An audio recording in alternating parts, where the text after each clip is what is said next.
தொடர்ந்து நம்முடன் டெல்லியிலிருந்து செய்தியாளர் ராஜா இணைப்பில் இணைகிறார். அவரிடம் இந்த 13 மாநிலங்கள் தொடர்பான தேர்தல் குறித்தான தகவல்களை கேட்டு பெறலாம். ராஜா வணக்கம். இப்ப 13 மாநிலங்கள் அப்படின்னு வரும்பொழுது கிட்டத்தட்ட 88 தொகுதிகள், என்னென்ன ஏற்பாடுகள் செய்யப்பட்டிருக்கின்றன? இன்று காலை இந்த தொடங்கப்பட்ட வாக்குப்பதிவுக்கு அங்க மக்களுடைய வருகை இந்த காலை பொறுத்த வரைக்கும் எவ்வாறாக இருக்கும் என்று எதிர்பார்க்கலாம்?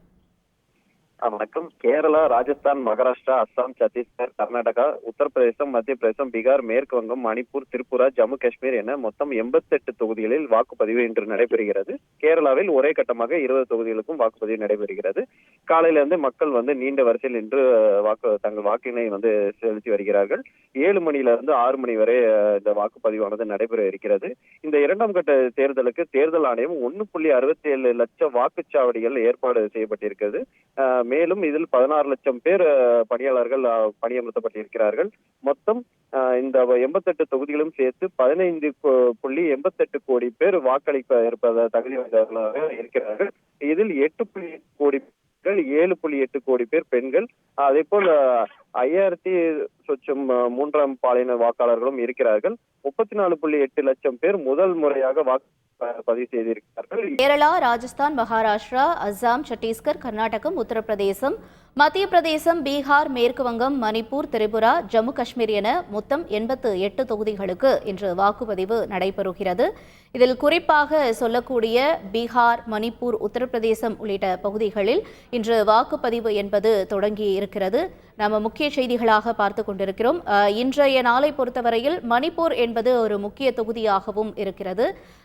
பல்வேறு சர்ச்சைகளுக்கு நடுவில், பல்வேறு போராட்டங்களுக்கு நடுவில் நாம் பார்த்திருந்தோம் ஏற்கனவே மணிப்பூருடைய அந்த சூழ்நிலைகள் எல்லாம்.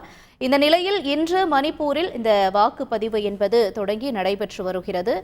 மொத்தமாக நம்ம பார்க்கக்கூடிய இந்த 88 மக்களவை தொகுதிகளை பொறுத்தமட்டில் பதற்றமான வாக்குச்சாவடிகளில் கூடுதல் பாதுகாப்பு என்பது போடப்பட்டிருப்பதாக ஏற்கனவே நம்ம செய்திகளை பார்த்திருந்தோம். நமது செய்தியாளர் பாரதி ராஜா அவர்களும் பல்வேறு தகவல்களை வழங்கியிருந்தார். இந்த நிலையில் பொறுத்தவரையில் இன்றைய நாளை பார்க்கும் பொழுது சுமார் 20 முதல் 29 வயதுக்குட்பட்ட 3.28 கோடி இளம் வாக்காளர்கள் உள்ளதாகவும், மேலும் இந்த இரண்டாம் கட்ட தேர்தலில் 1202 வேட்பாளர்கள் களத்தில் இருப்பதாகவும் நாம் முக்கிய செய்திகள் வாயிலாக பார்த்து கொண்டிருக்கிறோம்.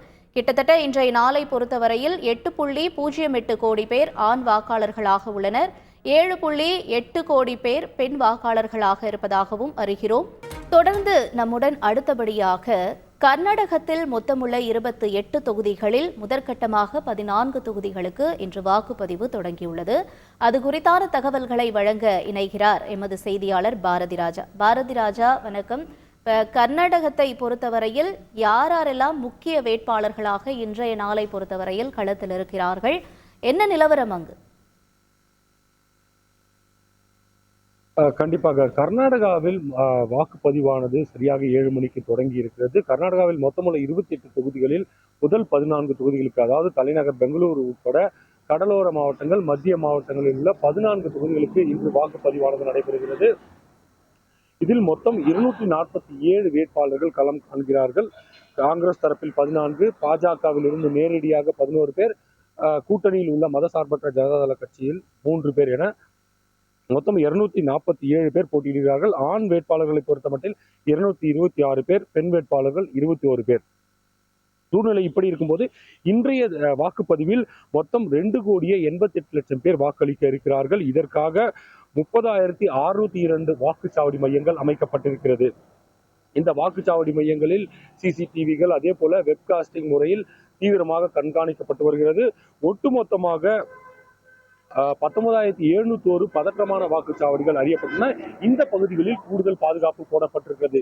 இன்றைய நாளை பொறுத்தமட்டில் இந்த 14 தொகுதிகளில் முக்கிய தொகுதிகளாக பார்க்கப்படுவது மண்டியா தொகுதி. என்றால் முன்னாள் முதல்வர் குமாரசாமி அங்கு போட்டியிடுகிறார். ஏற்கனவே சுமலதா கடந்த முறை சுயேட்சையாக போட்டியிட்டு வெற்றி பெற்ற தொகுதி இது.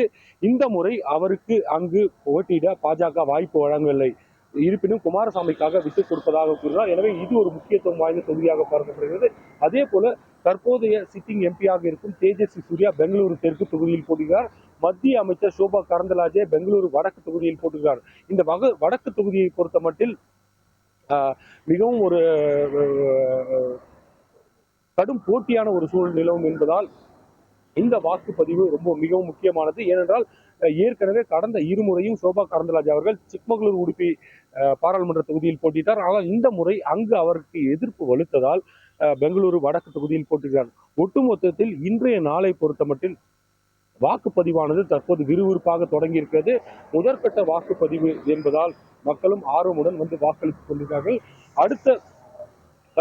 அடுத்ததாக உள்ள 14 தொகுதிக்கான வாக்குப்பதிவு மே 7ஆம் தேதி நடைபெற இருக்கிறது. இன்றைய தினத்தை பொறுத்தமட்டில் எந்தவித அசம்பாவித சம்பவங்களும் இருக்கக்கூடாது என்பதற்காக போலீஸ் பாதுகாப்பும் கடுமையாக போடப்பட்டுள்ளது. ஒட்டுமொத்தமாக இன்றைய தேர்தல் பணியில் மட்டும் 1,30,000 பேர் அந்த தேர்தல் பணியில் தேர்தல் அலுவலர்களாக ஈடுபட்டிருக்கிறார்கள். அது மட்டுமல்ல, பெங்களூரு நகரை பொறுத்தமட்டில் 50,000 போலீசார் பாதுகாப்பு பணியில் ஈடுபட்டிருக்கிறார்கள்.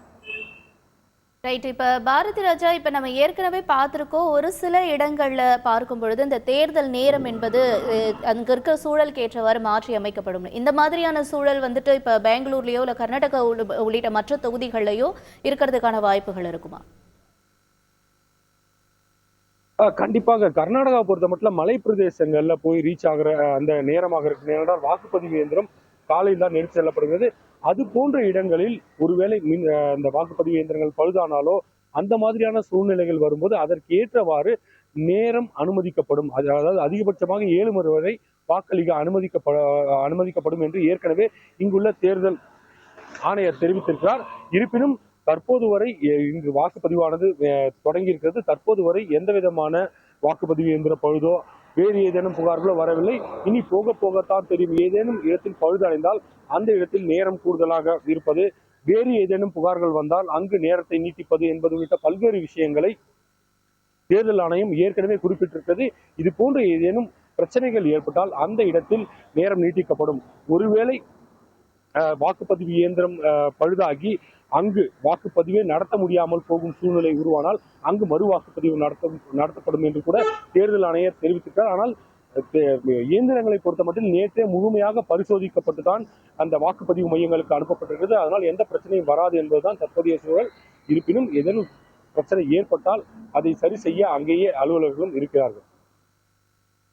ரைட். உங்களுடைய விரிவான தகவல்களுக்கு நன்றி பாரதி ராஜா. கர்நாடகத்தில் மொத்தம் உள்ள 28 தொகுதிகளில் முதற்கட்டமாக 14 தொகுதிகளுக்கு இன்று வாக்குப்பதிவு நடைபெற இருக்கிறது. அந்த வாக்குப்பதிவு என்பது தொடங்கி இருக்கிறது. இது தொடர்பான கூடுதல் தகவல்களை எமது செய்தியாளர் பாரதி ராஜா வழங்க நாம் கேட்டோம். செய்திகளை உடனுக்குடன் தெரிந்து கொள்ள உடனே சப்ஸ்கிரைப் பண்ணுங்க.